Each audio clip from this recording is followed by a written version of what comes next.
Hi there and welcome. I'm Coach Tonya, and in this very short video I'm going to talk a little bit about menopause, specifically the madness of menopause and staying sane through it all, because it actually is possible. Okay, so menopause.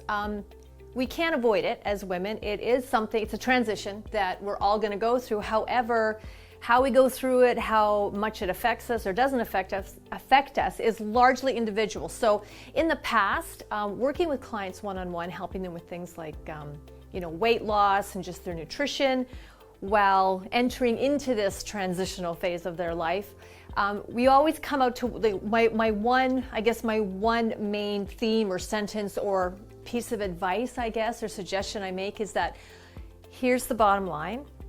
Menopause is something you're going to experience. You will go through it. We can't get around it. We can't go over it. We can't go under it. We can't really bypass it. You're going to go through it.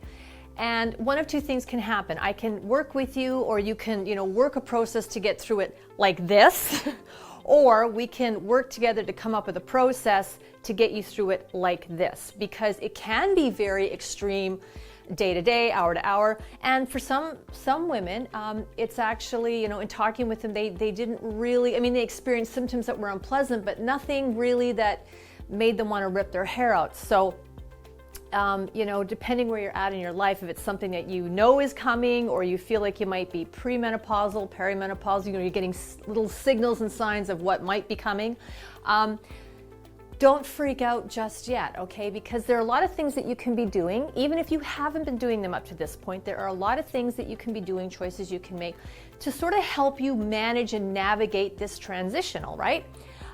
So, the badness of menopause and staying sane through it all.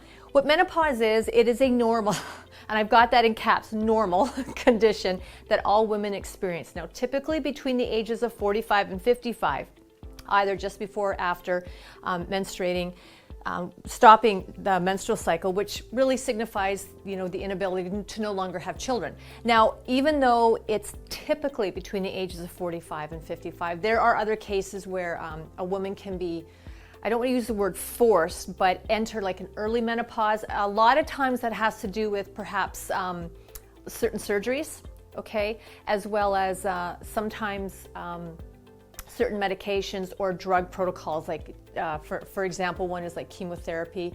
Someone who's younger can actually be thrown into menopause as a result of the medication. And switching my slides here, but I just want to keep, for this video, I just want to keep it really simple, talk about typical menopause, and that even though it may feel incredibly abnormal, you may feel it on certain days at certain times, like you're losing your mind, nothing makes sense, you're hot, you're cold, you're mad, you're tired, you're angry, you're happy, you're just all over the map. The phase is normal, it's expected, it will happen, although it may be feeling rather abnormal, right? So what causes it? Well, hormonal changes in the body influence this transition. Your ovaries start to make less estrogen and progesterone, and other influences that can, sometimes increase the symptoms you're feeling, make them more intense, are things like smoking. And again, I did mention surgery. Some surgeries, especially to do with the reproductive areas of your body, can have an impact on menopause, how intense you feel it, or how quickly or early it does present in you. And there's all kinds of things, you may have heard your mother, your grandmother, aunts, friends, but some of the things like weight gain, insomnia, hot flashes are all very common symptoms that sometimes accompany this wonderful normal transition in your life.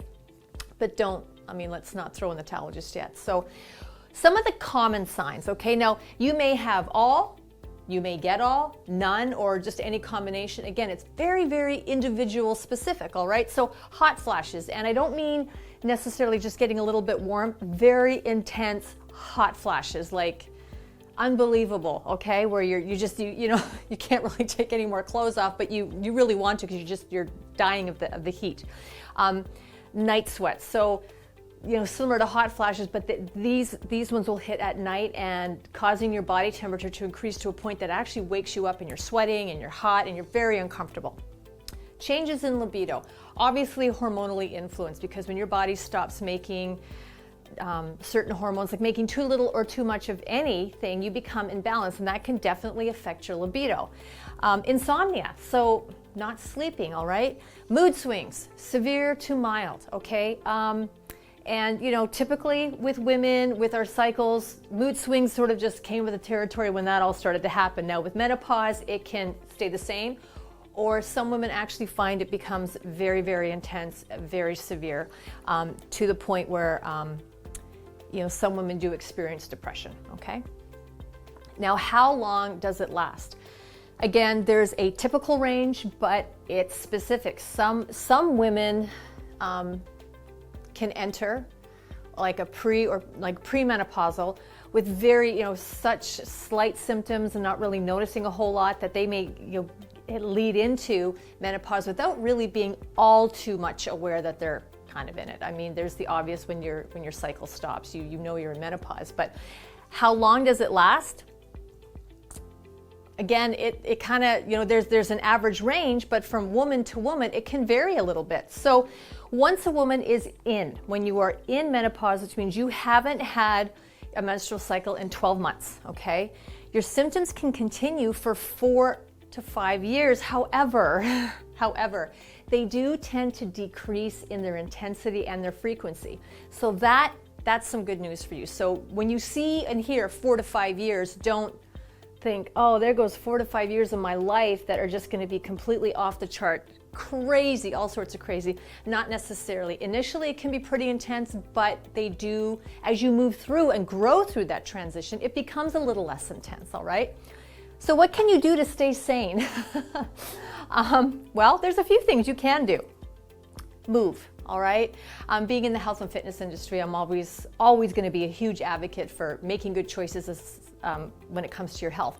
But exercise, regular exercise, is one of the best things you can do. Get your body moving, get things flushing out and moving through your system, because although regular exercise isn't going to eliminate hot flashes or night sweats, it will actually improve your energy levels. It's going to help increase your metabolism, support better sleep, help maintaining a more healthy weight, because weight gain being one of the big complaints from women who are going through menopause. So regular exercise, 15 to 20 minutes a day, just a nice brisk walk around the neighborhood. Just keep your body moving. It's great for you.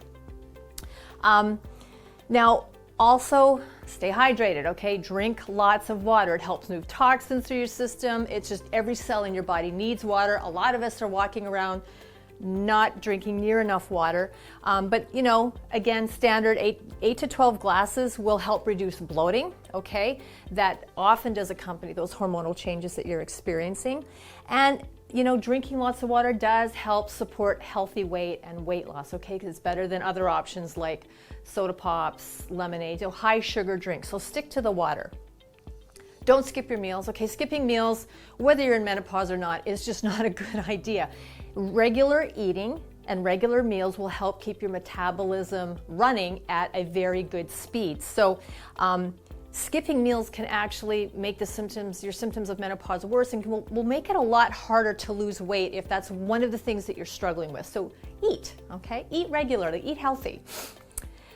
Get your calcium and vitamin D, okay? Now with the hormonal changes in menopause, some women do experience a loss in bone density. So make sure you're getting foods that are rich in the calcium and vitamin D, because we want to support really good bone health. Weight gain is probably the number one, at least in my practice, was the number one complaint that I heard from women, and particularly around the middle of the waistline. So what you want to do is you don't want to become obsessed, okay? What I would say realistically is that possibly, expect that there may be some weight gain that creeps up on you when you enter menopause. That's going to be due to the hormonal changes, but don't become defeatist in your attitude. Well, it's there, I can't lose it, it's never going to come off. A lot of women do struggle to lose the weight, or they find it a lot harder to lose the weight when they're in menopause than when they were younger. Okay, but most women are able to, after the first while, the first year or two, start to find that it does start to, they are able to lose a couple extra pounds, they are starting to feel better, they're making better choices, they're moving more, and it all does add up to helping you get that weight off and maintain a healthy weight.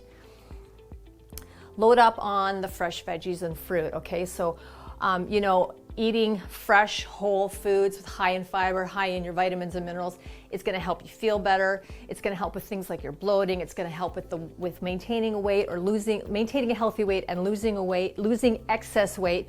And high volume foods can help prevent things like heart disease, which once you hit menopause, you don't necessarily become a statistic, but you do become at a higher risk of developing heart disease if you're not taking care of yourself. So fresh fruit, fresh veggies, they're just a great choice. Monitor caffeine and alcohol consumption. I'm not saying stop it or give it up, okay?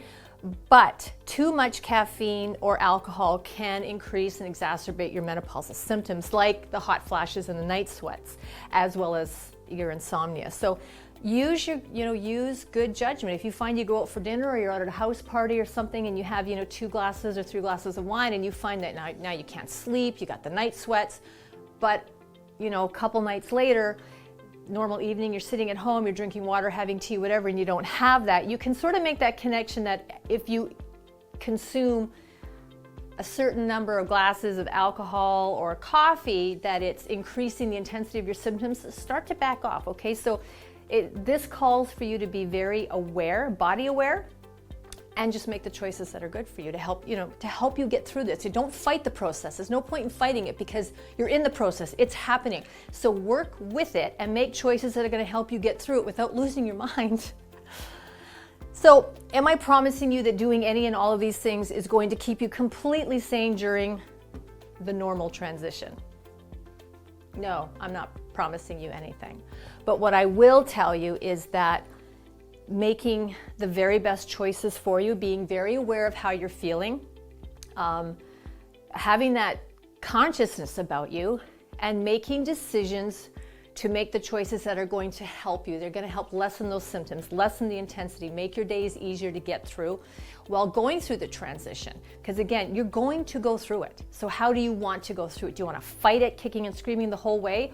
Or are you willing to accept and embrace that this is a normal transition, your body's going to go through it, so you're going to have to probably make some changes in diet, exercise, how much water you're drinking, how much you're actually paying attention to how you're feeling, and start navigating this sort of little roadmap that you're going through to, I won't go out on a limb and say enjoy the process, but to keep yourself relatively sane through it all, knowing and reassuring yourself that it is a short transition in the scope of your entire life. It's one phase, one short phase that you're going to go through, and you do have a certain amount of control about how that looks and feels like for you. So that's really all I wanted to talk about with you about menopause and staying sane through it all. Take care of yourself, make good choices, be very aware, and just talk to your girlfriends, talk to your mom, talk to other women who've been through it or are going through it, and band together and talk about the things that you're doing that work, things that you've tried that work, and the things that didn't work, okay? There's a lot of other women out there that can sometimes feel like they're alone and the only ones feeling this way, but you're not. So reach out to others and just invest in yourself to feel your very best.